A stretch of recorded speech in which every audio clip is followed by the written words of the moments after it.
Praise the lord. బంధం అంటే ఇద్దరు వ్యక్తుల మధ్యన ఉంటున్న సంబంధం. కాబట్టి రెండు చేతులు కొడితే చప్పట్ల శబ్దం ఏ విధంగా వస్తుందో అదేవిధంగా ఇద్దరి మధ్యన సహకారంతోనే రిలేషన్షిప్ బాగుంటుంది. మరి కెరియర్ అంటారా, కెరియర్ కంప్లీట్ అవ్వకుండా రిలేషన్షిప్లోకి వెళ్తే భాగస్వామి మీద ఆధారపడి ఆశించే వారంగా ఉంటాం. ఎప్పుడైతే ఎదుటి మనిషి మీద మన ఎక్స్పెక్టేషన్స్ ఉంటాయో వాళ్ళు మనల్ని ఫుల్ఫిల్ చేయడానికి వారి మీద పెట్టుకుంటున్న ఆశను బట్టి మన బంధం వారికి భారం అవుతుంది. అప్పుడు రిలేషన్షిప్లో గొడవలు ఏర్పడతాయి. ఈ విధంగా గొడవలు ఏర్పడకుండా ఉండాలి అంటే ముందు జీవితంలో కెరియర్లో స్థిరపడ్డాక పెళ్లి చేసుకున్నప్పుడు గొడవలు రావు.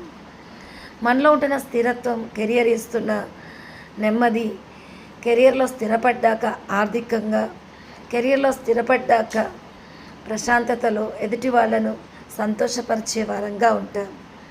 ఇది బంధంలో కానీ, భవిష్యత్తులో కానీ, ఇంకేదాంట్లో కానీ, దైవత్వంలో కూడా ఇదే స్థిరపాటు పొందాక మనం జీవించాలని 2వ తిమోతి 2:19 అంటాడు. అయినను దేవుని యొక్క స్థిరమైన పునాది నిలకడగా ఉన్నది. ప్రభు తన వారిని ఎరుగును, ప్రభువు నామం ఒప్పుకొను ప్రతివాడు దుర్నీతి నుండి తొలగిపోవలయును. నిజమే, ఒక మనిషి కెరియర్లో స్థిరపడ్డాక ఎదుటి మనిషిలో సంతోషపెట్టడానికి సమృద్ధి కలిగి ఉంటాడు. అట్లాగే దేవుళ్ళో ఆ బాధ మనకు లేదు. అతడు తన పునాదిని స్థిరపరిచి మనల్ని ఆహ్వానిస్తున్నాడు. మనమేంటో ఎరిగి మనల్ని ఆహ్వానిస్తున్నాడు. కాబట్టి మనము మన జీవితంలో అన్నీ మంచి జరిగి దేవుళ్ళలోకి పవిత్రంగా మారి అప్పుడు మనం ఆయనలోకి వెళ్ళాలి. ఆ పరిశుద్ధతకు కోరుకోవాలి. అప్పుడు దేవుణ్ణి నామాన్ని స్మరణ చేయాలి. ఆంక్షలు మనం పెట్టుకుంటాం. మనుషులు కెరియర్లో స్థిరపడి ఇతరులను ఆహ్వానిస్తారు. కానీ ఈరోజు దేవునిలో తను స్థిరపరిచిన దాంట్లో మనల్ని పిలుస్తున్నాడు.